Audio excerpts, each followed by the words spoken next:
अरे स्टूडेंट, देखिए आज का जो बायो का चैप्टर है वंशागति, इसे कहते हैं आनुवंशिकता या आनुवंशिकी। मतलब ये चार पार्ट है बायो में। केमिस्ट्री में अलग है, फिजिक्स अलग है और बायो अलग है। तीन मतलब ये बायो में चार पार्ट है। एक हमने दे दिया है आपके लिए और दूसरा पार्ट है आनुवंशिकी या आनुवंशिकता या फिर वंशागति। इसके क्या क्या पॉइंट है देख लेने। एक पहला पॉइंट हमने दिया है लक्षणों की वंशागति के आधार पर मेंडल के विवरण। दूसरा पॉइंट है मेंडल का एक संकर संकरण प्रयोग और तीसरा है मेंडल का एक संकर संकरण प्रयोग। मतलब केवल क्या है ये यहाँ पर है द्विसंकर संकरण। यहाँ पर क्या है द्विसंकर संकरण का प्रयोग। और चौथा है मेंडल के नियम, अगर प्रभावता, सह प्रभावता, अप्रभावी, स्वतंत्र अपविजन और पृथक्करण। मतलब जो नियम थे, जिसका नियम है यहाँ पर, वो पांचवें पॉइंट में है लिंग निर्धारण। मतलब 4 या 5 पॉइंट में ही पूरा पार्ट आपको क्लोज करेंगे और डिटेल में पूरा ही पढ़ाएंगे। इससे कोई भी प्रश्न आपका ऑब्जेक्ट आ जाए, शॉर्ट आ जाए, लॉन्ग आ जाए, जितना हम आज सिलेबस कराएंगे इसमें से कोई भी प्रश्न नहीं छूटेगा। जो भी विकल्प भी आएंगे वो आज हम जो पढ़ाएंगे उसी से आएंगे। मतलब कोई भी विकल्प इस पाठ का हम जो पढ़ाएंगे उससे हटके नहीं आएगा, जिम्मेवारी हमारी। मतलब इस पाठ से आएंगे नहीं। अन्य पाठ के जो मैंने पीछे एक पाठ पढ़ाया है जीव जनन एवं जनन कैसे होता है, उस पाठ का जो पढ़ाया है उससे भी कोई भी विकल्प हटके नहीं आएगा और ना ही इस पाठ से कोई भी विकल्प मेरे पढ़ाए हुए से हटके आएगा। इसलिए आप इस वीडियो को जरूर देखें और आप शेयर ना किया तो वीडियो को शेयर कर दें। तो पहले हम इस पॉइंट पे चलते हैं, लक्षणों की वंशागति के आधार पर मेंडल का योगदान। तो मेंडल क्या थे? देखिए मेंडल का जन्म हुआ था इनका 1822 ईस्वी में, ठीक। और इनकी मृत्यु जो हुई थी वो हुई थी 1884 ईस्वी में। जन्म आपका ये है इनका और मरण ये, मतलब इस 1822 में ये इसका जन्म हुआ था और मृत्यु 1884 में हुई थी। ये ऑस्ट्रिया एक देश था, ऑस्ट्रिया एक देश था, उसमें इनका जन्म हुआ था। ऑस्ट्रिया की राजधानी थी वियना। वियना इसलिए लिखा है क्योंकि मेंडल का जो संबंध वियना से जुड़ा है। इन्होंने अपने बचपन की जो पढ़ाई की थी, छोटे क्लास की, मतलब बचपन में जो पढ़ाई की थी वो की थी गिरजाघर में। गिरजाघर पढ़ाई की इन्होंने और आगे की पढ़ाई करने के लिए वियना विश्वविद्यालय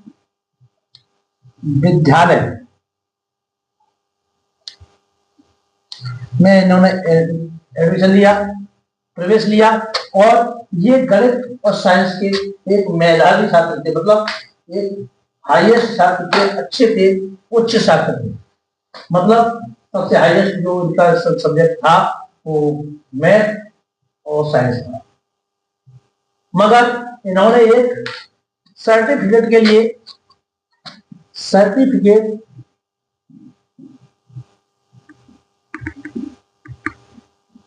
परीक्षा दी और उसमें भाग लिया और उसमें ये फेल, मतलब असफल हो गई थी। इसमें एक सर्टिफिकेट परीक्षा दी इन्होंने और इसमें ये फेल हुई थी। इतना काम इन्होंने किया था और इन्होंने वंशागति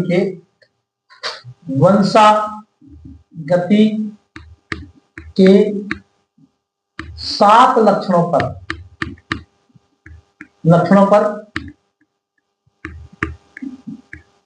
अध्ययन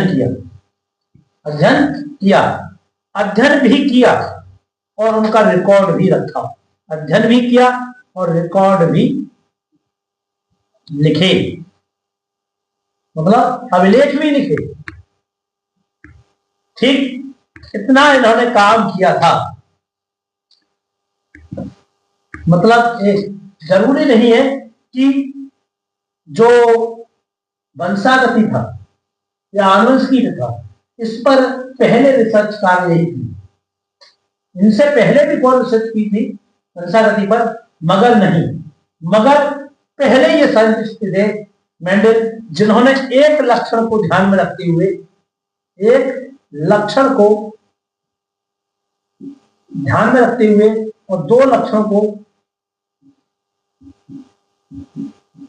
ध्यान में रखते हुए, दो लक्षणों को ध्यान में रखते हुए इन्होंने संकलन कराया और इन्होंने अभिलेख भी लिखा, उनका रिकॉर्ड भी अपने कागजों के अंदर दर्ज किया।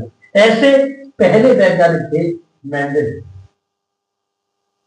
मेंडल ने ऐसा पहली बार किया और उन्हें रिकॉर्ड भी निकाले, मगर इनकी एक खासियत थी, अपने जीते जी इन जो इन्होंने योगदान दिया उसको साबित नहीं कर पाए,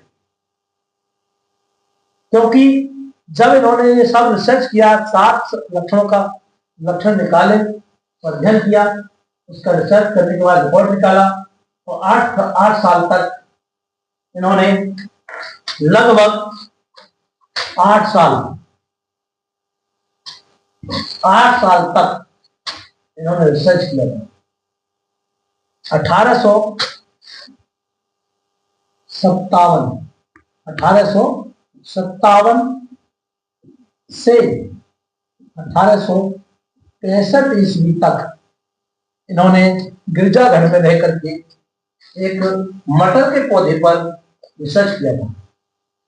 देखिए, मटर के पौधे पर रिसर्च किया तो लगभग इन्होंने 8 साल रिसर्च किया, और रिसर्च करने के बाद जितने भी दस्तावेज इन्होंने इकट्ठे किए थे उनको इन्होंने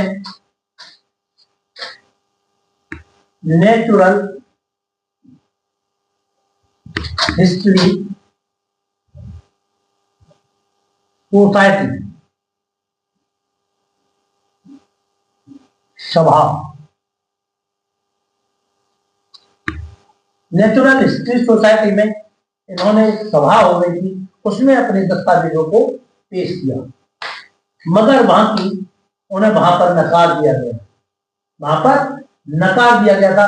उन्हें भी कोई मतलब उसका जो रिसर्च किया था उसे शामिल नहीं किया गया, मगर नकारने के बाद जैसे ही 1884 ईस्वी में इनकी मृत्यु हो गई, उसके बाद जो अन्य वैज्ञानिक आए, जैसे वॉटसन है, ह्यूप्रेस्टस है, ऐसे साइंटिस्ट और आए, वैज्ञानिक और आए, उन्होंने भी यही रिसर्च किया, तो उनका रिजल्ट भी यही आया। तब इन्हें वॉटसन थे, इन्हें पता पड़ा कि इससे पहले एक साइंटिस्ट ने और भी रिकॉर्ड किया था, उनके दस्तावेज मिलाए, उन्होंने दस्तावेज मिलाए तो उनका सेम रिकॉर्ड है।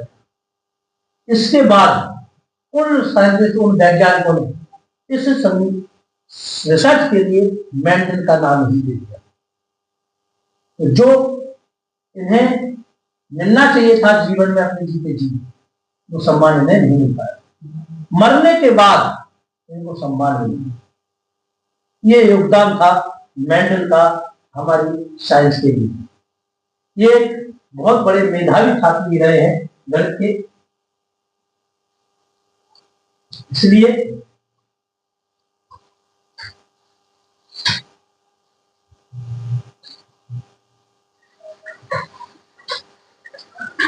फिर अगला पॉइंट देखते हैं, यहां से आगे बढ़ते हैं।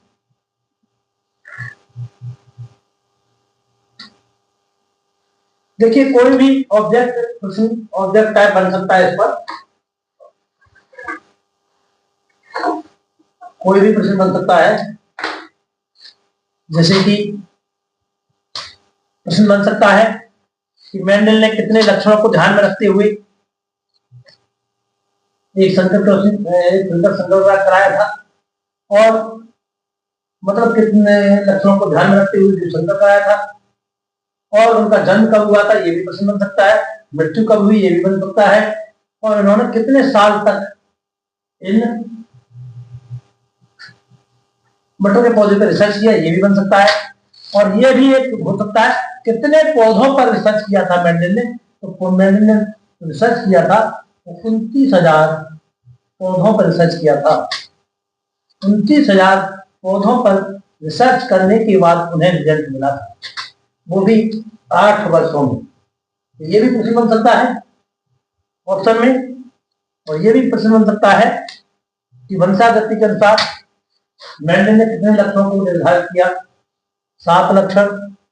और मेंडल किस विश्वविद्यालय में पढ़े थे, कहां पर था, कौन सा देश था, और कौन सा सर्टिफिकेट था जिसमें असफल हुए थे। कोई सा भी ऑप्शन ऑब्जेक्ट टाइप बन सकता है, इसलिए मैंने पूरा ब्यौरा दे दिया कि मेंडल का योगदान वंशागति के लिए क्या रहा था।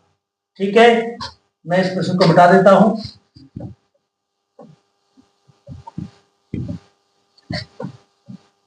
अब चलते हैं हम अगले प्रश्न की तरफ। देखिए, कोई भी ऑप्शन हो, अगर आपको याद है तो अच्छे से कर दोगे आप, और जब याद नहीं होता है तो आप नहीं कर पाते हैं। इसीलिए मैंने ज्यादातर जो योगदान के जो पॉइंट थे वो शॉर्ट में पढ़ाए थे, क्योंकि इनमें से ज्यादातर प्रश्न है ऑब्जेक्ट टाइप ही बनते हैं।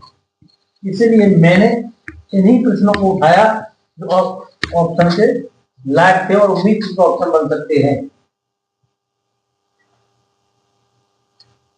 अब अगला प्रश्न आ रहा है हमारा, जैसे कि मेंडल का जन्म हुआ तो बता दिया मैंने, ऑस्ट्रिया में हुआ था। वंशागत लक्षण, वंशागत लक्षण होते क्या है? वंशागत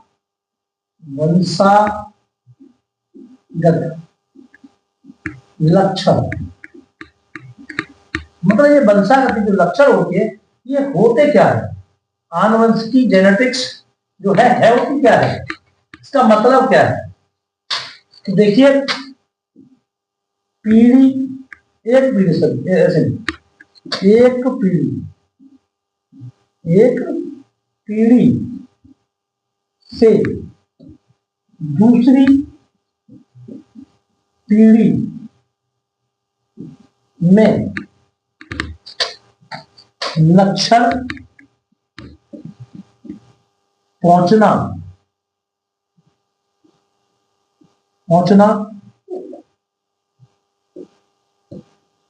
ही वंशागति कहलाती है। जैसे उदाहरण का मैं उदाहरण दे दूं, तो जैसे किसी के माता पिता के लक्षण किसी संतान में पहुंचे, मतलब किसी माता पिता के लक्षण संतान में पहुंच जाए, वही लक्षण वंशागति कहलाएंगे। मतलब माँ बाप के द्वारा उसकी संतान में लक्षण पहुंचना, मतलब एक पीढ़ी से दूसरी पीढ़ी में लक्षणों का ट्रांसफर होना, स्थानांतरण होना ही वंशागति कहलाती है। ऐसे आप लिख सकते हैं। ठीक है, अब आता है वंशागति लक्षण और उपार्जित लक्षण।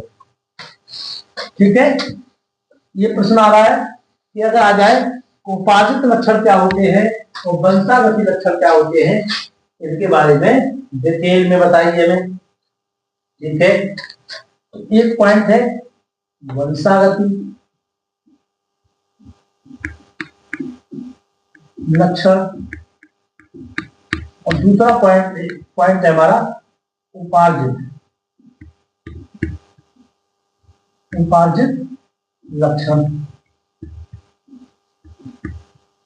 इसको हम कह सकते हैं वे लक्षण जो पीढ़ी दर पीढ़ी, वे लक्षण जो पीढ़ी दर पीढ़ी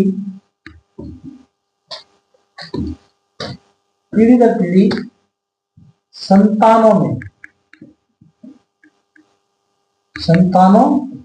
में पहुंचते हैं,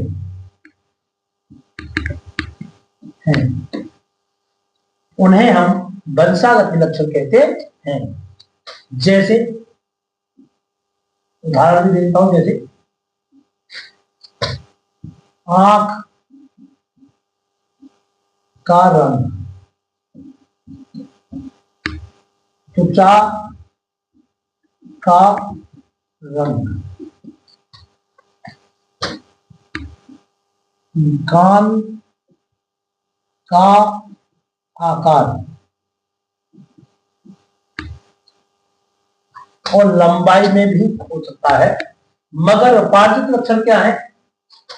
वे लक्षण क्या लिख सकते हैं? वे लक्षण जो जन्म होने के बाद प्रकृति के द्वारा मिलते हैं, उपार्जित लक्षण कहलाते हैं। उपार्जित लक्षण कहलाते हैं। जैसे यहां पर लिखिए, जैसे मोटापा,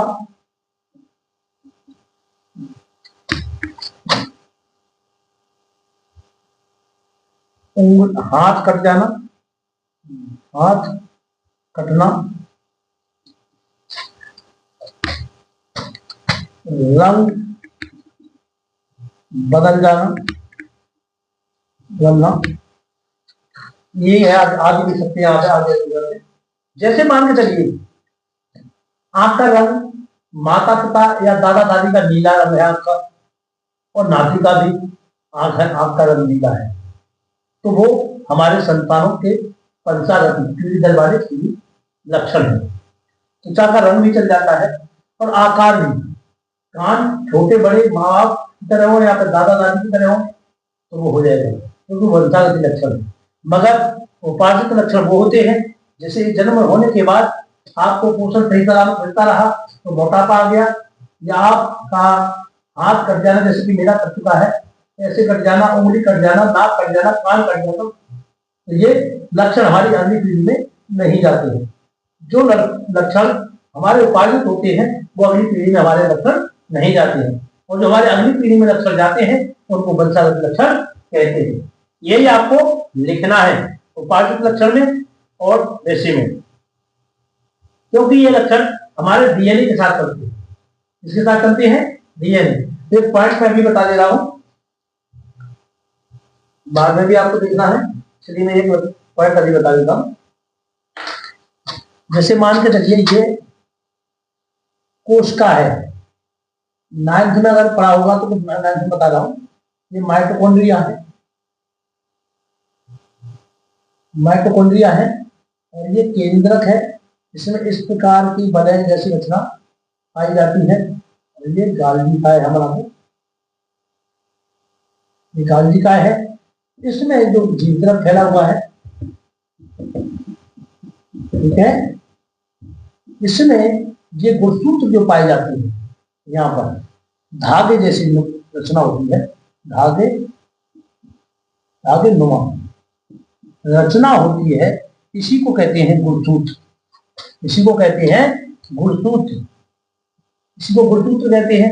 इन गुणसूत्रों के आधार पर ही हमारी आनुवंशिकी या वंशागति लक्षण चलते हैं। इसमें एक चीज मैं डिटेल में बताऊंगा, इसे आप जैसे ये गुणसूत्र ये है, अगर हम इसको माइक्रोस्कोप के द्वारा देखें तो ये इस प्रकार होंगे।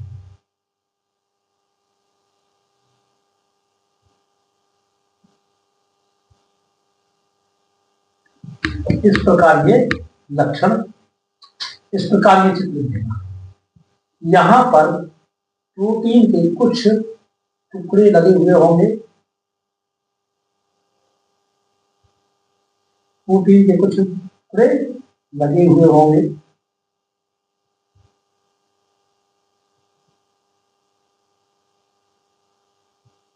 ऐसे प्रोटीन के टुकड़े लगे हुए होंगे, और यहां से यहां तक का जो खंड होता है इसको कहा जाता है जीन।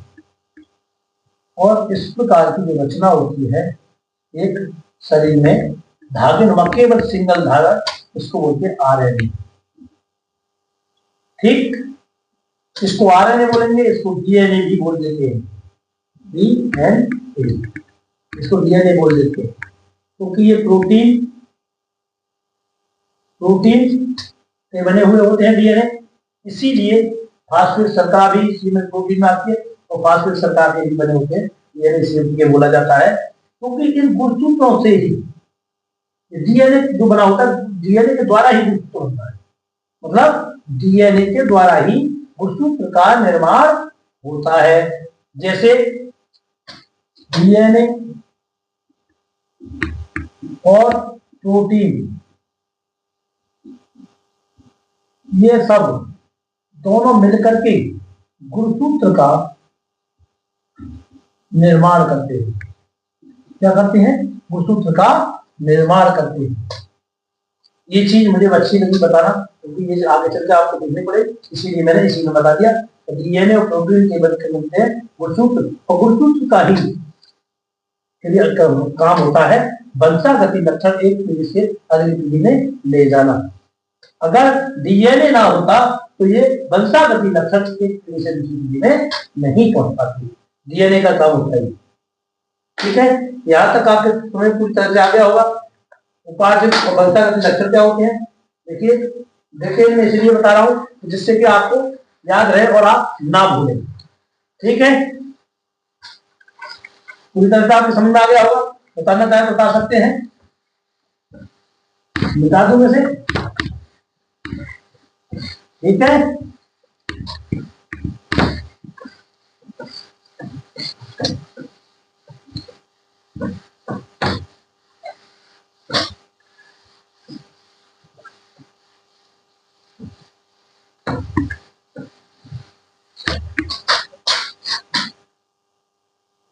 अगला पॉइंट है हमारा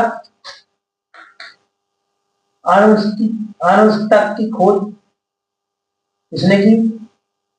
वो आनुवंशिकता की परिभाषा दी थी। ठीक है, ये मार्कर निकाला उधर चल दी, मैंने जेब में रखा है।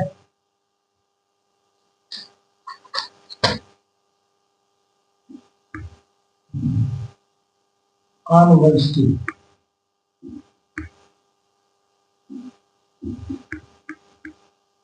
परिभाषा।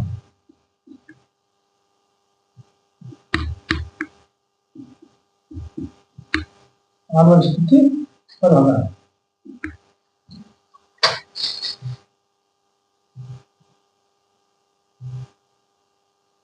देखिए, आनुवंशिक लक्षणों का एक पीढ़ी से दूसरी पीढ़ी में, माता पिता से दूसरी पीढ़ी में स्थानांतरित होना ही आनुवंशिकता कहलाती है। अगर लिखना चाहे तो लिख सकते हैं, आनुवंशिकी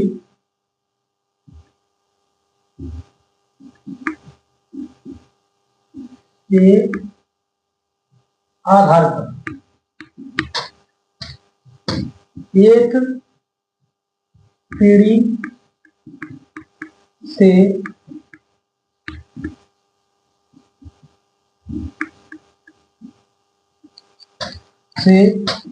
दूसरी पीढ़ी में लक्षण स्थानांतरण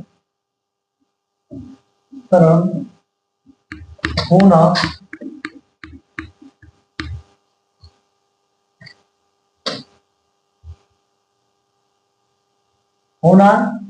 ही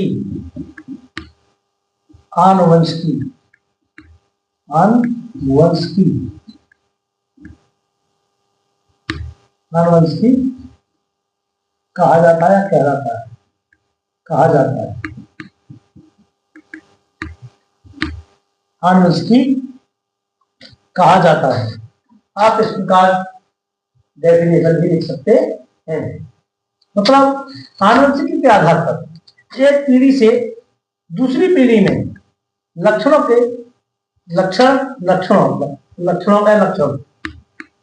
का स्थानांतरण या ट्रांसफर होना ही आनुवंशिकी कहलाता है। इसके जो जनक माने जाते हैं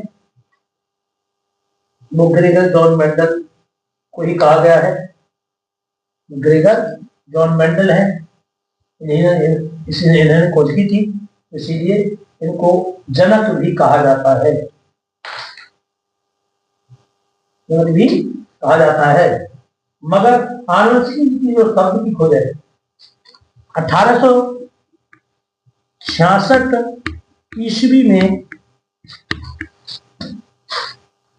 इसकी खोज हुई थी, आर्नस्ट की खोज हुई थी 1866 ईस्वी में ही ग्रेगर जॉन मेंडल ने आर्नस्ट की खोज की।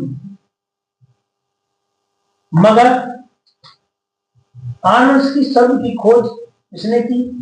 मेंडल ने आर्नस्ट की खोज की थी, मगर ये बताइए आर्नस्ट की खोज किसने की थी? खोज किसने की? आनुवंशिक की शब्द की खोज किसने की? हाँ, आनुवंशिक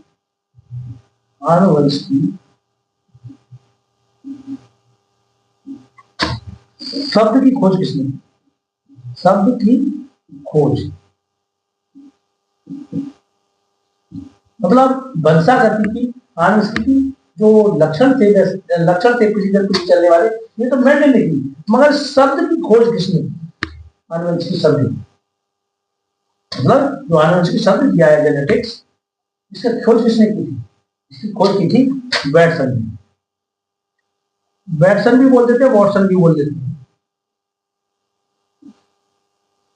बैटसन भी बोल देते हैं, बैटसन ये भी बोल देते हैं, वॉटसन भी बोल देते हैं, दोनों दोनों लिखिए मैंने, ठीक है।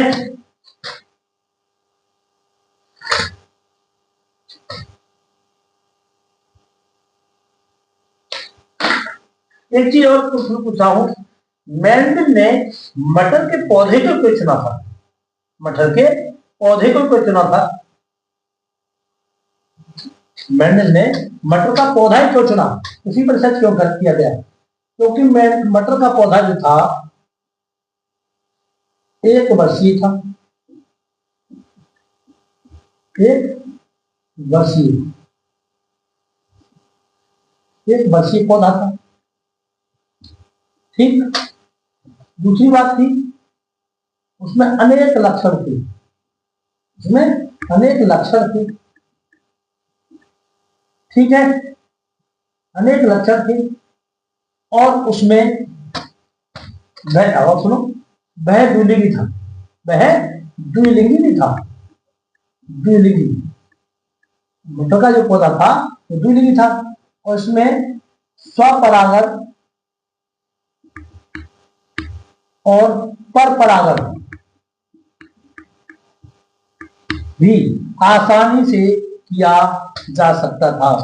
1 2 3 4 5, उस समय उन्होंने 5 लक्षण तो क्लियर हो गए, मतलब 7 लक्षण थे, लक्षण पूछे नहीं जाते, 7 लक्षण के उन्हें लक्षण अधिक थे, लक्षण थे, अनेक लक्षण थे, उन्होंने सोचा इसी में रिसर्च करना चाहिए, क्योंकि अगर वो किसी पौधे पर, जैसे आम है, आम पर वो रिसर्च करते तो सारी जिंदगी आम ही रिसर्च करते।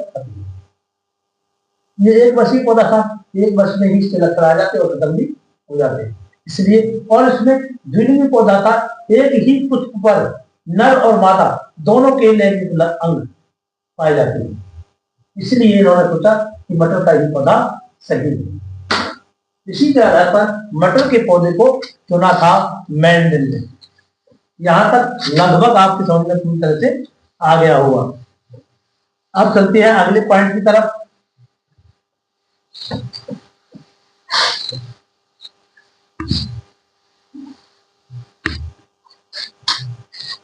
अगला पॉइंट है हमारा लक्षणों की वंशागति के मेंडल का योगदान। तो ये तो मैंने बता ही दिया है ना कुछ, इसमें कोई भी त्रुटि नहीं है।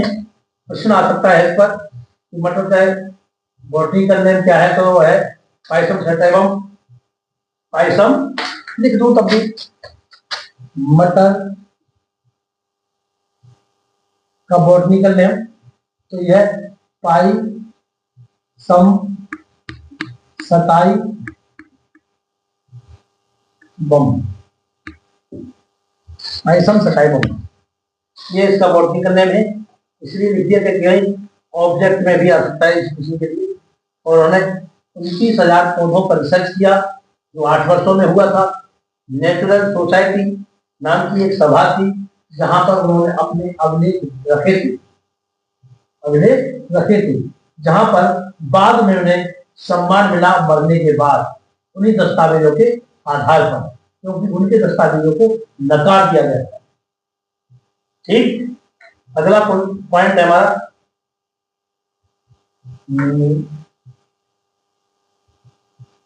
जीन प्रारूप और दृश्य प्रारूप। जीन प्रारूप, दृश्य प्रारूप। जीन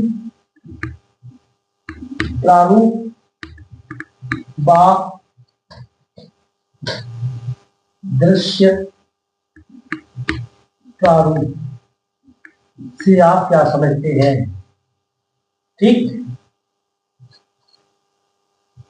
तो इसमें लिखना चाहे तो लिख भी सकते हैं।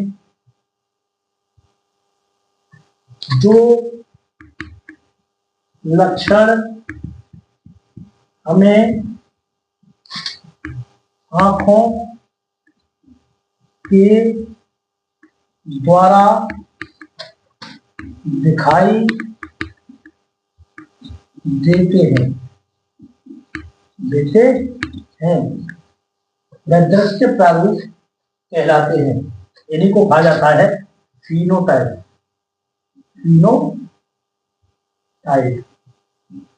फिनोटाइप।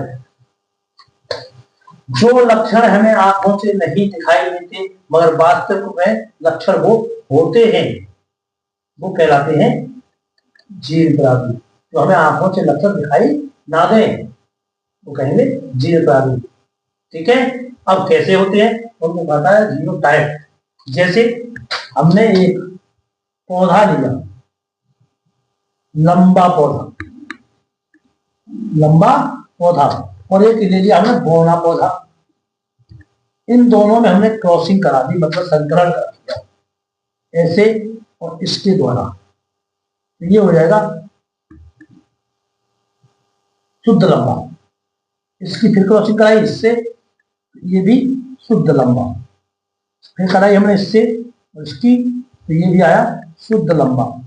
फिर हमने कराई इसकी और इसकी, फिर आ गया ये शुद्ध लंबा। मतलब चारों पौधे शुद्ध लंबे हैं,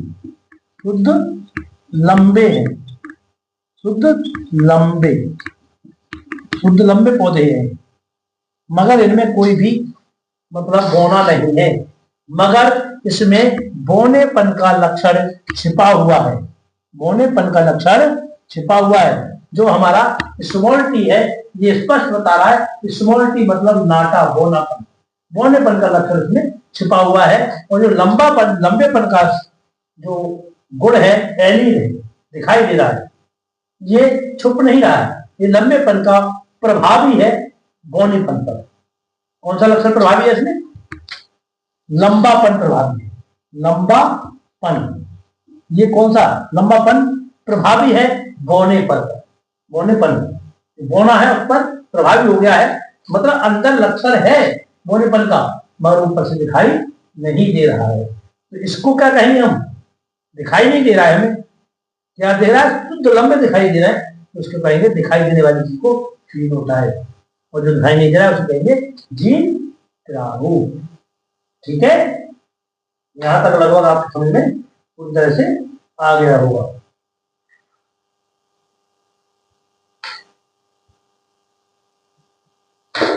ठीक है, अगर डीएनए का पूरा नाम लिखने के लिए आ जाए तो डीऑक्सीराइबो न्यूक्लिक अम्ल कहा जाता है। आरएनए का पूरा नाम लिखने के लिए आ जाए तो राइबोक्सी न्यूक्लिक अम्ल कहा जाता है उसे।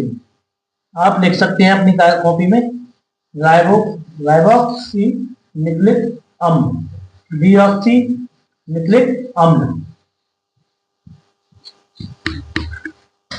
ये कंप्लीट हो गए, यहाँ तक प्रश्न तो हुए तो पूरी तरह से कंप्लीट हो चुके हैं।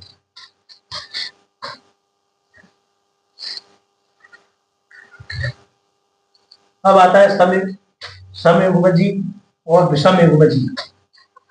समयुग्मजी और विषम युग्मजी।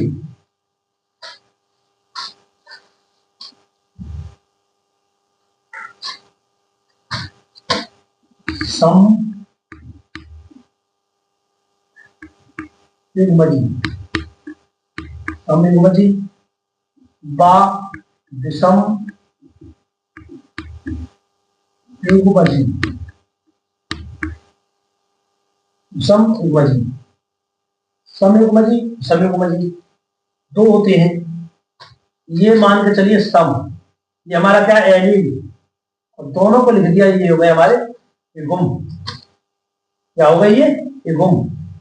तो ये हमारा है लंबा, और ये शुद्ध लंबा, शुद्ध लंबा। और ये अगर लिखना चाहे तो ये हो गया बौना। ठीक है, ये एलिल से इसके समान है, इसके एलिल असमान है, और इसके भी समान है। ठीक है, तो जिनके एलिल समान होते हैं, ऐसे लिखोगे समयुग्मजी में हेडिंग डाल के, समयुग्मजी हेडिंग डाल लो और लिख सकते हैं आप जिन पौधों के एलिल समान होते हैं वो समयुग्मजी पौधे या समयुग्मजी कहलाते हैं, और जिनके एलिल भिन्न भिन्न होते हैं वो विषम युग्मजी कहलाते हैं, क्योंकि इसका ये कैपिटल है और ये स्मॉल है, मतलब भिन्न भिन्न है, इसलिए ये विषम युग्मजी है। ठीक है, जिसके एलिल कहते हैं केवल एक, ताल मन लंबा, स्मॉल ताल बोला, समझ में आई। इसके ये एलिल है और ये दोनों को मिला दिया तो ये युग्मज हुए। जिसके एलिल समान होते हैं वो समयुग्मजी, और जिसके असमान होते हैं वो भिन्न भिन्न हो वो विषमयुग्मजी कहलाता है। अब आता है, देखिए अब स्टार्टिंग होता है हमारा पार्ट। ये ऑब्जेक्ट टाइप थॉट टाइप थे, ये मैंने बता दिए। अब लॉ क्वेश्चन देखेंगे हम।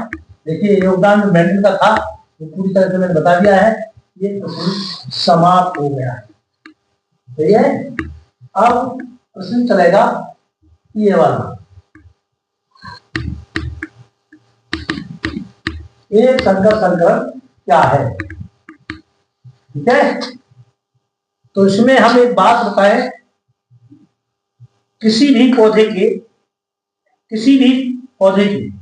अब इसमें तो मटर की बात चली है, मटर के एक पौधे की एक लक्षण को ध्यान में रखते हुए किसी अन्य पौधे के, मटर का ही पौधा है, उसमें दोनों में एक लक्षण को ध्यान में रखते हुए, कौन सा लक्षण, लंबापन, लंबेपन में ध्यान में रखते हुए मटर के पौधे में संकरण कराया। अगर आपने हाथ में कॉपी है तो लिख सकते हैं, एक संकर संकरण जब एक ही लक्षण को ध्यान में रखते हुए उनके भिन्न गुण विकल्पी वाले पौधों में संकरण कराया जाए तो उसे एक संकर संकरण कहा जाता है। मतलब एक लक्षण को, लंबेपन को लिखना चाहे तो लिख सकते हैं आप। जैसे पौधे की लंबाई को ध्यान में रखकर एक लंबे पौधे और एक बौने पौधे के बीच संकरण कराया जाए। ठीक है, आप लिख सकते हैं, जैसे एक लंबा पौधा और एक बौना पौधा, मैंने अभी बताया था, समझा। ये है लंबा पौधा, ठीक है, और ये है बौना पौधा। ठीक, इनके एलिल लिखेंगे। ठीक है, इसकी क्रॉसिंग ऐसा करा दो, इसकी क्रॉसिंग यहां से भी करा दो।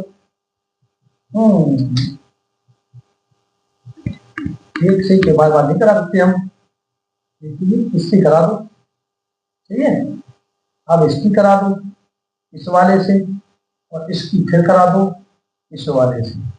तो ये आ जाएंगे capital T small T, capital T small T, capital T small T, capital T small T.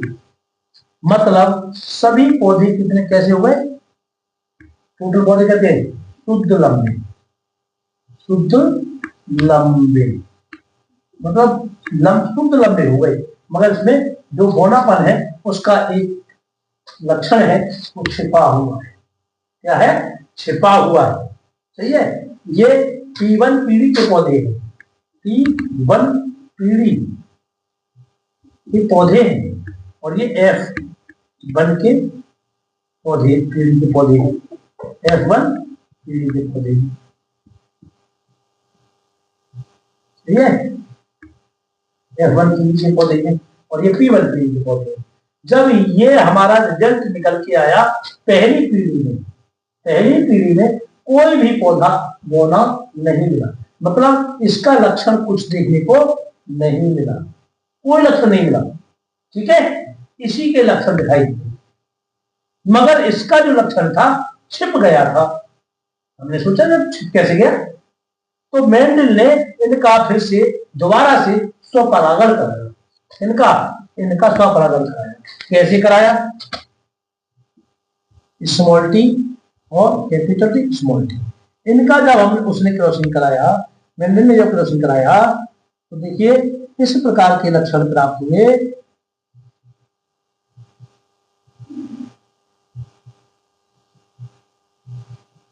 ठीक है, तो यहां पर कैपिटल टी और यहां पर capital small T, capital small T और यहां पर स्मॉल टी। कैसे देखें? टी, एक ये वाली टी, ठीक है, ये टी और ये टी, ये टी आ गया, ये वाला टी, ये वाला टी, ये और ये वाला टी आ गया, और ये वाला टी और ये वाला टी आ गया। तो ये तो एक समान मालूम पड़े, शुद्ध लंबे, शुद्ध लंबे। कौन से वाले हैं शुद्ध लंबे? ये वाले, और ये क्या था? लंबा। ठीक है, मगर एक इनमें लंबा दिखाई दे रहा था, एक समान एलिन है वो लंबा दिखाई दे रहा था, मगर वे भी उसी लंबाई में थे जो शुद्ध लंबे थे। तो तीनों हमें एक जैसे दिखाई दिए, मतलब मेंडल ने कहा कि हमें तीनों एक जैसे दिखाई दिए। तो ये दृश्य प्रारूप के आधार पर तीन दिखाई एक जैसे थे और एक बौना दिखाई दे रहा था, इसलिए इसका अनुपात फिनोटाइप अनुपात,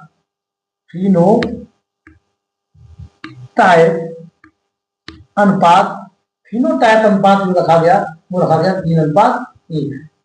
मगर जीनोटाइप जो था इनका, जीनोटाइप तो एक था लंबा और दो थे शुद्ध लंबे और एक था बौना। तो ये 1 2 1, ये था हमारा जीनोटाइप। ठीक है, जीनोटाइप, और ये था हमारा फिनोटाइप, फिनोटाइप। ठीक, अगर प्रश्न ऑब्जेक्ट टाइप प्रश्न बनता है कि देखिए एक संकर में फिनोटाइप का अनुपात बताइए, तो फिनोटाइप का अनुपात था 3:1, और एक संकर में जीनोटाइप का अनुपात बताइए तो 1:2:1 था। यहां तक मैं समझता हूं लगभग आपको समझ पूरी तरह से आ चुका होगा। ठीक है, अब हम देखते हैं अगला पॉइंट। अगला पॉइंट था हमारा मेंडल के द्विसंकर संकर को समझाइए, द्विसंकर को समझाइए। द्विसंकर संकर को हम पूरी तरह से अच्छी तरह से डिटेल में समझेंगे, बढ़िया। ठीक है, यहां तक लगभग सबकी समझ में आ गया होगा।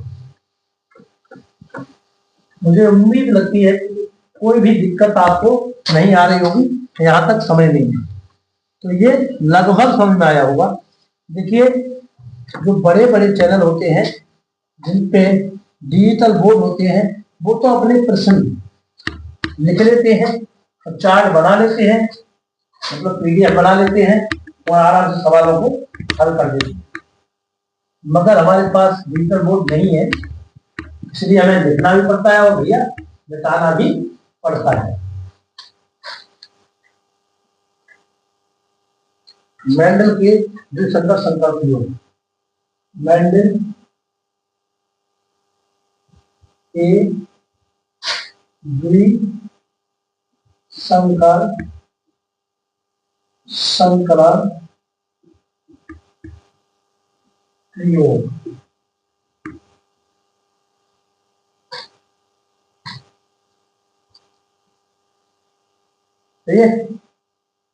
मेंडल के द्विसंकर संकरण में, जैसे मैंने पहले ये मान के चलिए एक इंसान है, ये आदमी पुरुष है, ठीक है, ये लंबा था और एक ये औरत थी, ये मान लीजिए इनकी क्रॉसिंग कराई थी। तो ये लंबा था, ये बौना था, इसने क्रॉसिंग कराई थी, मगर इसकी आंखें नीली थी और इसकी आंखें नीली थी। मतलब एक तो लंबाई और एक आंखों का रंग, दो लक्षणों को ध्यान में रखते हुए जब क्रॉसिंग कराई गई तो लंबा भी था और आंखें नीली भी थी, आंखें नीली भी थी। मतलब इसमें कितने लक्षण हैं? लंबा और नीली आंखें, दो लक्षण, जिसमें दो लक्षणों को ध्यान में रखते हुए मेंडल ने जो संकरण कराया था उसका नाम था द्विसंकर संकरण। मतलब एक संकर में एक लक्षण को ध्यान में रखा गया था और द्विसंकर में दो लक्षणों को, एक तो लंबापन और दूसरा रंग, दो लक्षणों को ध्यान में रखते हुए संकरण कराया था। आप लिखना चाहें तो लिख सकते हैं, कॉपी आपके पास होगी। द्विसंकर संकरण जब दो गुणों को ध्यान में रखते हुए इसके भिन्न युग्म विकल्पों वाले पौधों के बीच में एक संकर संकरण कराया, द्विसंकर संकरण कराया जाए तो द्विसंकर संकरण कहलाता है। मतलब दो लक्षणों को ध्यान में रखते हुए विपरीत विकल्पी वाले पौधों में संकरण कराया जाए तो उसे द्विसंकर संकरण कहते हैं। जैसे ध्यान में दें, बीज के आकार बीज के आकार को और रंग को ध्यान में रखते हुए गोल हरे व गोल झुर्रीदार व गोल झुर्रीदार पीले इनमें आपस में क्रॉसिंग कराई गई तो रिजल्ट निकला, इसी को द्विसंकर संकरण कहते हैं। जैसे पीले रंग के लिए उत्तरदायी होता है येलो, मतलब बाई, कैपिटल बाई, और हरे रंग के लिए उत्तरदायी होता है स्मॉल वाई, और गोल के लिए उत्तरदायी होता है कैपिटल आर, और झुर्रीदार के लिए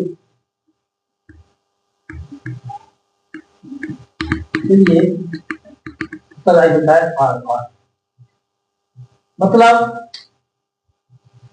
जब अब हमने P1 पीढ़ी में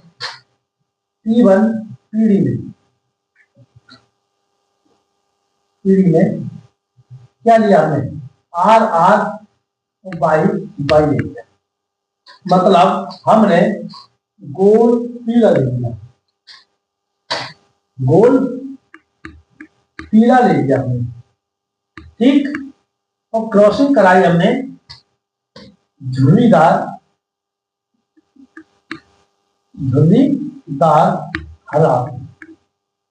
हरे से, ठीक है। तो ये था आर कैपिटल बाई, मतलब स्मॉल बाई। जब हमने इसकी क्रॉसिंग कराई दोनों की तो हमारा रिजल्ट निकल के आया था आर कैपिटल स्मॉल वाई, मतलब गोल पीला,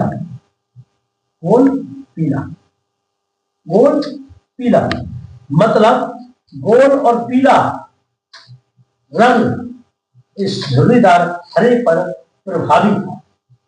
मतलब इसके इतना प्रभावी था जो अगर P1 पीढ़ी और F1 पीढ़ी में इसका कोई भी देखने को असर नहीं हुआ, ठीक है। इसी में फिर दोबारा से स्वपरागण कराया गया। ये हमने पहले बोए बीज दोनों, इनमें जाकर हमने क्रॉसिंग कराई, फूल आ गया तक, फूलों में जब हमने परागकण के द्वारा क्रॉसिंग कराई तब हमें मिलकर निकल के आया फूल ये वाला बीज निकला। तो हमने इस बीज को दोबारा से बोया तो उसमें स्वपरागण फिर द्वारा स्वपरागण इसने कराया तो रिजल्ट क्या निकला ये हम देखेंगे।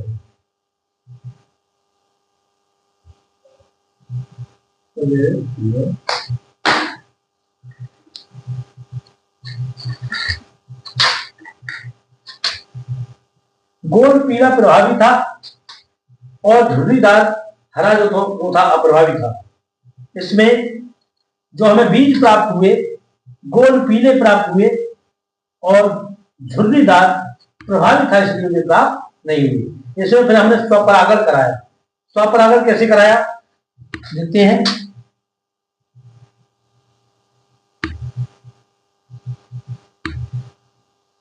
एक चार्ट बना लेते हैं, चार्ट के द्वारा अच्छा समझ में आता है।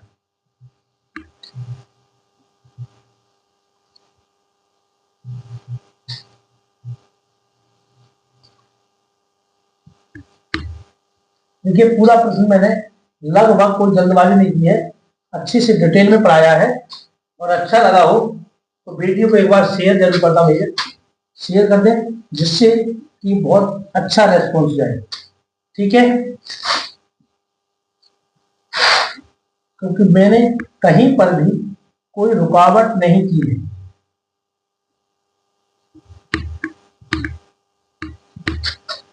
ठीक है, ये मैंने चार्ट बना दिया, एक बार नजर मालूम सही लिखा है मैंने या गलत, सही लिखा है। अब मैं इसकी क्रॉसिंग कराता हूं, इसकी और इसकी क्रॉसिंग कराऊंगा तो ये हो जाएगा आर आर वाई वाई। ठीक है, देखो एक चीज लिख देते हैं यहां पर आर बाई, आर बाई यानी गोल पीले, गोल पीले। अगर आर और बाई ये वाली बाई होगी तो गोल हरी, गोल हरी। ये वाली आर हो और ये होंगे तो हो जाएगा ये झुर्रीदार पीला, झुर्रीदार पीला और झुर्रीदार हरा और झुर्रीदार हरा कब आ रहा। ठीक, ये होगा तब। ठीक है, ठीक है, इसकी क्रॉसिंग कराते हैं आर आर वाई और वाई, इसकी कराते हैं आर आर वाई वाई, इसकी क्रॉसिंग कराते हैं R R Y Y, R R Y Y, इसी क्रॉसिंग कराते हैं आर आर वाई वाई, इसी कराए आर आर वाई वाई, इसी क्रॉसिंग कराते हैं आर आर वाई वाई, इसी कराते हैं आर आर वाई वाई, इसी क्रॉसिंग कराते हैं आर आर वाई वाई, इसी क्रॉसिंग कराते हैं आर आर वाई वाई, इसी क्रॉसिंग कराते हैं आर आर वाई वाई, इसकी कराते हैं क्रॉसिंग आर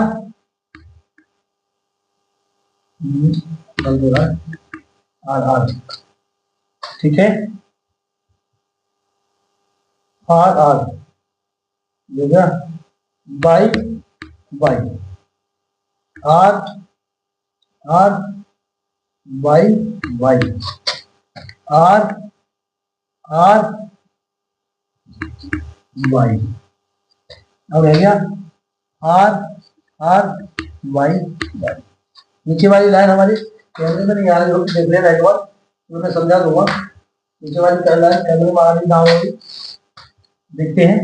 तो हमें क्या ढूंढना है, पहले सबसे पहले ये ढूंढना है बड़ी आर और वाई। तो ये है गोल, ये भी इसमें भी है और देखो इसमें भी आर है, इसमें बार बड़ी है गोल, इसमें भी है तो गोल, इसमें भी है गोल, इसमें नहीं है इसे छोड़ दो, इसमें भी है ये है गोल, इसमें भी नहीं इसे छोड़ दो, इसमें है इसलिए गोल, इसमें हाँ इसमें है इसे गोल, इसमें छोड़ दो, इसमें भी नहीं है, इसमें है, इसमें नहीं है। तो सबसे पहले देखो 1 2 3 4 5 6 7 8 9, यहाँ पर लिख दें ऐसे 9 पौधे थे। ठीक है, जो गोल पीले थे वे 9 पौधे थे, और गोल हरे पौधे छाट लें, बड़ी आर स्मॉल वाई। तो आप देखते हैं कहाँ पर है, इसमें है, इसे त्रिभुज से शो कर देते हैं, और इसमें और नहीं है, इसमें भी नहीं है, इसमें है बढ़िया है, इसे भी त्रिभुज से शो कर देते हैं, और इसमें है, और कहीं पर दिखाई दे रहा, कहीं मिस्टेक हुई है तो भाई कहीं ना कहीं मिस्टेक तो हुई। एक ये है, ठीक है, ये हो गई 1 2 3, 1 2 3, 3 कैसे हैं गोल हरे। अब हमें देखना झुर्रीदार पीले, झुर्रीदार पीले का मतलब है आर छोटा होना चाहिए बाई बड़ा, तो ये है, यहाँ हम आयत बना लेते हैं, यहाँ पे देख लो ये भी है, आयत बना लेते हैं, और यहाँ पे भी है, यहाँ भी आयत बना लेते हैं। ठीक है, 1 2 3, ये कैसे कितने थे, 3 ही थे, झुर्रीदार पीले, झुर्रीदार पीले, झुर्रीदार पीले। ठीक है, एक था आर छोटी छोटी आर और छोटी बाई, मतलब स्मॉल बाई है स्मॉल आर है, ये भी था कितना 1। इनका जो अनुपात आया 9 3 3 1, द्विसंकर संकरण का जो अनुपात आया वो आया 9 3 3 1, 9 3 3 1। मतलब इसका क्या मतलब है ये बता दूं, 9 हमारे पौधे ऐसे निकले जो गोल पीले थे, और 3 पौधे ऐसे थे जो गोल हरे थे, मतलब जो बीज थे, ये गोल बीज था और पीला था, ये 9 थे, और गोल हरे बीज थे वो 3 थे, और झुर्रीदार जो पीले बीज थे वो भी 3 थे, और एक जो था झुर्रीदार हरा रंग का वो भी 1 था।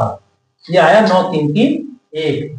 यही है द्विसंकर संकरण, क्योंकि इसमें कोई भी लक्षण है, और से देखना है, कोई भी लक्षण है वो स्पष्ट दिखाई दे रहा है, और कोई किसी पर निर्भर नहीं, कोई किसी पर निर्भर नहीं, कोई रंग प्रभावी जैसा भी है वो क्लियर दिखाई दे रहा है, हरा है तो हरा, पीला है तो पीला, हर तरह का क्लियर स्पष्ट दिखाई दे रहा है, इसलिए इसमें स्वतंत्र अपव्यय का नियम भी लागू होता है, जो कि मैं आगे यहाँ से आगे वाले में पढ़ाऊंगा। इसलिए देखिए नियम भी पढ़ लो, यही नियम है जिनमें सारे लक्षण स्पष्ट दिखाई दे रहे हो, इसमें सारे लक्षण स्पष्ट दिखाई दे रहे हो और कोई किसी पर निर्भर ना होता हो, उस को कहते हैं स्वतंत्र अपव्यवहन नियम मेंडल का। इसकी थ्योरी जो डेफिनेशन है मैं वीडियो में डाल दूंगा, आप लिखना चाहें तो लिख सकते। अब एक आता है प्रभावता का नियम और एक आता है पृथक्करण का नियम। तो मैं इस नियम को, दोनों की थ्योरी, तीनों नियमों की थ्योरी मैं वीडियो में डाल दूंगा, जिसे आप बता सकते हैं, मगर मैं प्रभावता का नियम और पृथक्करण का नियम समझा देता हूं, और ये वाला नियम मैंने इसी में समझा दिया, स्वतंत्र अपव्यवहन, उसका नियम और समझा देता हूं। तो देखिए जहां मैंने एलिप्स के लिए 2 और 1 लिखा था, ये वाला, ठीक है, जब हमने एक लंबे पौधे, लंबे ये था लंबा, ये था बोना, ठीक है, और इसकी गुणा हमने इसकी क्रॉसिंग कराई, और इसकी क्रॉसिंग हमने इसकी कराई, इसकी क्रॉसिंग हमने इसकी कराई, small T capital small, capital small, capital small, capital small. मतलब इसमें सभी शुद्ध पौधे हैं, शुद्ध लंबे, कैसे हैं, शुद्ध लंबे पौधे, कैसे हैं, शुद्ध लंबे। क्योंकि इसमें एलियंस आसमान भले से दिखाई दे रहे हैं मगर ये लक्षण हमें इसमें दिखाई नहीं दे रहे, मतलब बौनेपन के लक्षण नहीं दिख रहे, इसलिए शुद्ध लंबे दिखाई दे रहे हैं। ये इस पर जो लंबापन है बहुत ही प्रभावी है, लंबा है तो इस पर बौनेपन पर प्रभावी है, इसी को कहते हैं प्रभावता का नियम।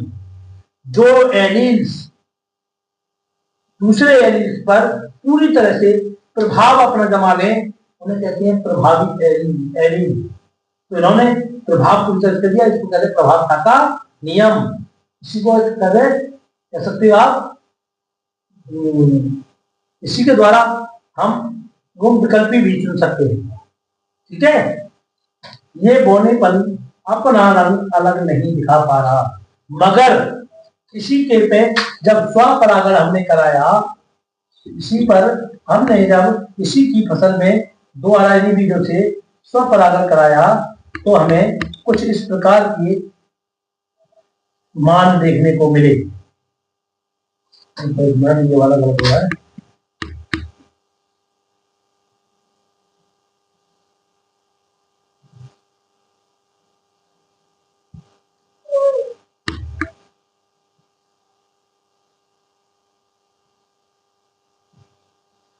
मतलब इस प्रकार का रिजल्ट देखने को मिला। ये शुद्ध लंबा है, ये लंबा है और ये दोनों ही शुद्ध लंबे हैं और ये बौना है। ये लंबा था, ये शुद्ध लंबे थे और ये बौना था। ठीक, मगर ये एलियंस के सामने से हम अगर दिखाई दे रहे थे तो तीनों पौधे समान थे, इसलिए ये नियम पृथक्करण कहलाता है, क्योंकि इसमें स्पष्ट दिखाई दे रहा है ये शुद्ध लंबे दिखाई दे रहा और ये बौना हो गया, मतलब निकल के पृथक अलग हो गया, इसलिए ये पृथक्करण का नियम कहलाता है और ये प्रभावता का नियम कहलाता है और ये स्वतंत्र अपविभजन का नियम कहलाता है। इनकी थ्योरी तीनों की मैं आप वीडियो में डाल दूंगा, अगर आप लिखना चाहें तो पूरी तरह। ये मेंडल के सभी नियम हैं, इन्हें उतारें। प्रभावता का नियम, पृथक्करण का नियम, इसे भी आप नोट कर सकते हैं और स्वतंत्र अपविभजन का नियम भी नोट कर सकते हैं, आगे का लिख सकते हैं। अब आता है कुछ जिसे आप क्या समझते हैं, इसकी खोज किसने की,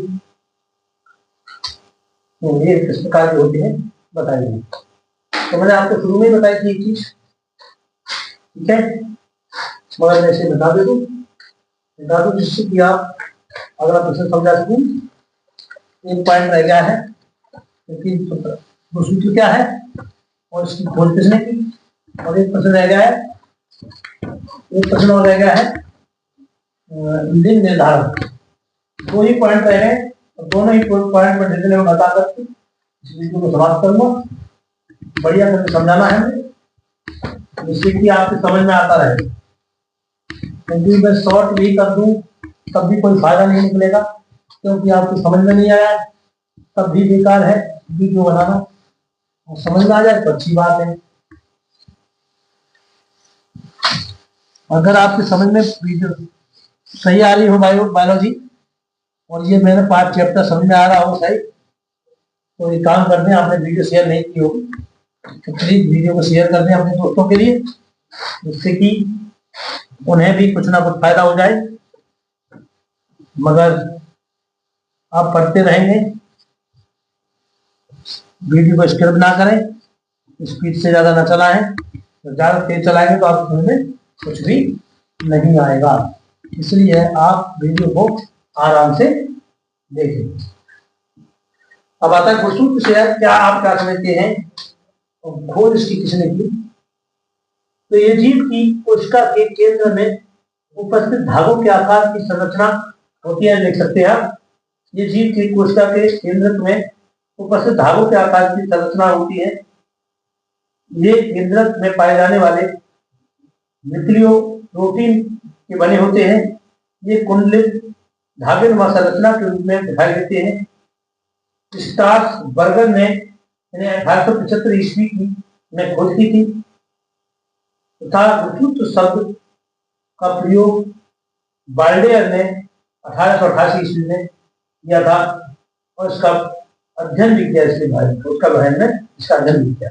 मान लीजिए ये एक कोशिका है, फिर बता रहा हूं दोबारा से, ये माइटोकॉन्ड्रिया है, यहां पर केंद्रक है और यहां पर गालजिका है, इसमें द्रव भरा हुआ है, ठीक है। और यहाँ में इसमें धागे जैसी संरचना भी पाई जाती है, इसी को कहते हैं गुणसूत्र। क्या कहा जाता है? गुणसूत्र केंद्रक में। और ये न्यूक्लियो प्रोटीन का बना होता है, न्यूक्लियो प्रोटीन।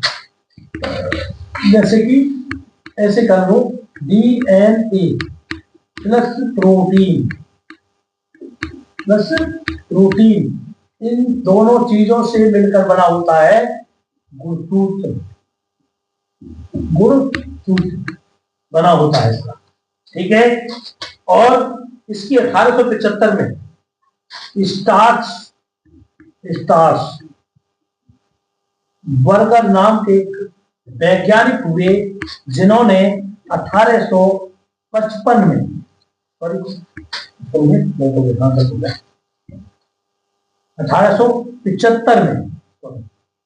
1875 ईस्वी में इसकी खोज की थी। मगर खोज तो इन्होंने कर ली, मगर ये इसका नाम निर्धारित नहीं कर पाए कि गुणसूत्र नाम रखा जाए या क्या रखा जाए। तो एक साइंटिस्ट और हुए थे वाल्डेयर, जिन्होंने 1888 ईस्वी में गुणसूत्र नाम दिया। क्या दिया? गुणसूत्र नाम दिया। वाल्डेयर ने 1888 ईस्वी में गुणसूत्र नाम दिया था। स्टार्च बर्गर ने 1875 में इसकी खोज की थी। और ये डीएनए प्रोटीन का बना होता है और ये किसी भी जीव की कोशिका के केंद्र में धागेनुमा संरचना जो होती है वही होती है गुणसूत्र। समझ में आ गया होगा? किसी भी जीव की कोशिका हो उसके केंद्र में जो धागेनुमा रचना होती है उसी को गुणसूत्र कहते हैं। और ये डीएनए प्रोटीन या फिर न्यूक्लियो प्रोटीन का बना होता है, ठीक है। इतनी बात आपको समझ में आ गई होगी। मगर एक चीज बात बताऊं, देखिए एक है 1888 और एक है 1875, ठीक है। 8 में से 5 में 3 बचे, 8 में 7 में 1 बचा, 18 मतलब जब स्टार्च बर्गर ने 1875 में इसकी खोज की और जब ये गुणसूत्र 13 साल का हो गया, इसकी उम्र 13 साल हो चुकी थी, तब इसका नामकरण संस्कार हुआ तो इसका नाम पड़ा गुणसूत्र। क्या नाम पड़ा था? गुणसूत्र नाम पड़ा था, ठीक है। तब इसका नाम गुणसूत्र पड़ा था। अब एक चीज और बता दूं, गुणसूत्र होते कैसे हैं। जैसे कि आपने देखा होगा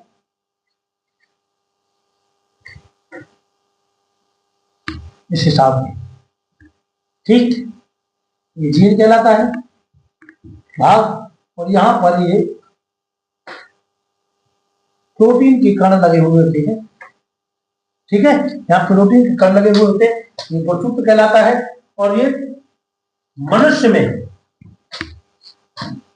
23 जोड़े के रूप में पाए जाते हैं। मनुष्य में कितने जोड़े? 23 जोड़े, 23 जोड़े पाए जाते हैं मनुष्य में। यहीं पर आता है एक पॉइंट और, लिंग निर्धारण। क्या आता है? लिंग निर्धारण। तो यहीं पर लिंग निर्धारण आता है, इसी के बारे में भी समझा दूंगा और ये चीज भी यहीं पर समझा देता हूं, ठीक है। गुणसूत्र कितने होते हैं? समजात गुणसूत्र होते हैं हमारे, समजात गुणसूत्र होते हैं हमारे 22 जोड़े होते हैं, 22 जोड़े, ठीक, 22 जोड़े होते हैं जो लड़का और लड़की दोनों में समान होते हैं, नर और मादा में। 22 जोड़े ये आपस में समान होते हैं बिल्कुल। मगर ये 23वां जोड़ा जो होता है वो भिन्न भिन्न होता है। दोनों का। मतलब ये 22वां जोड़ा ही निर्धारित करता है ये लड़का है या ये लड़की है, 22वां जोड़ा ही। ठीक है। और इन्हें लिंग गुणसूत्रों के लिए क्रोमोसोम भी कहा जाता है, लिंग गुणसूत्रों के लिए क्रोमोसोम भी कहा जाता है, और इन्हें समजात के लिए ऑटोसोम कहा जाता है, इनके लिए ऑटोसोम कहा जाता है। और जो 23वां जोड़ा होता है इसके लिए क्रोमोसोम कहा जाता है। 23वां जोड़ा होता कौन सा है? जैसे यहाँ लिखूं मैं मादा और यहाँ लिखूंगा, ये हो जाता है एक्स एक्स, ये हो जाता है एक्स वाई। ये वाला गुणसूत्र मर्द का होता है और ये मादा का होता है। जैसे लिंग निर्धारण के लिए बता दूं, मैं यहाँ बता दूं, थोड़ा लिखना चाहे तो लिख सकते हैं।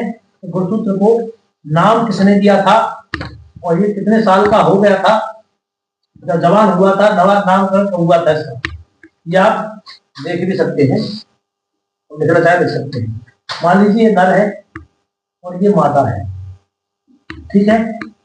ये एक्स वाई है और ये एक्स और एक्स। अगर हम एक्स एक्स जब क्रॉसिंग कराएंगे, ये नर है और ये मादा है, इनमें शादी होने के बाद समलैंगिक मतलब मैथुन क्रिया होगी, तो इधर से एक्स चलेगा, इधर से भी एक्स चलेगा, तो ये एक्स और एक्स इकट्ठा हो जाएंगे, और यहाँ से फिर चलेगा एक्स एक्स चलेगा, तो ये भी एक्स एक्स इकट्ठे हो जाएंगे, और ये चलेगा, ये एक्स चलेगा, ये एक्स वाई इकट्ठे हो जाएंगे, ये चलेगा और ये भी चलेगा, तो ये एक्स वाई इकट्ठे हो जाएंगे। तो ये लड़की होगी, ये लड़की होगी, ये भी लड़की होगी, और ये लड़का होगा और ये भी लड़का होगा। तो देखिए एक बात हमेशा, औरत में दोनों गुणसूत्र केवल लड़की की पाए जाते, नर में लड़की के गुणसूत्र और लड़के के दोनों के गुणसूत्र उसमें पाए जाते हैं, बात मतलब नर में। मगर आजकल आपने देखा होगा, अगर किसी औरत के, महिला के अगर बार बार लड़की पैदा हो रही है, बार बार लड़की पैदा हो रही है, लड़का नहीं पैदा हो रहा है, तो इलाज इसका कराया जाता है, इसका दोष नहीं माना जाता, मतलब पुरुष का दोष नहीं माना जाता, औरत का दोष माना जाता है। मगर ये आप 100 नहीं 101% कह सकते हैं, दोष अगर लड़की हो पैदा हो रही है, लड़का नहीं हो रहा, तो दोष केवल पुरुष में है, उसे पुरुष को इलाज कराना चाहिए, क्योंकि उसका एक्स सही है और बाई जो गुणसूत्र है उसका, उसमें कोई ना कोई कमी है। इसके कारण सिर्फ उसे लड़कियां ही पैदा हो रही है, लड़की की उत्पत्ति नहीं हो रही है। इसलिए आजकल के समाज में मनुष्य के लिए पुरुष का इलाज करना चाहिए, इसका पुरुष को इलाज कराना चाहिए, औरत को इलाज नहीं। औरत का इलाज कब कराते हैं? जब कोई भी बच्चा संतान पैदा नहीं हो तब औरत का इलाज कराना चाहिए। इससे पहले नर का इलाज ही कराना चाहिए संतान उत्पत्ति के लिए।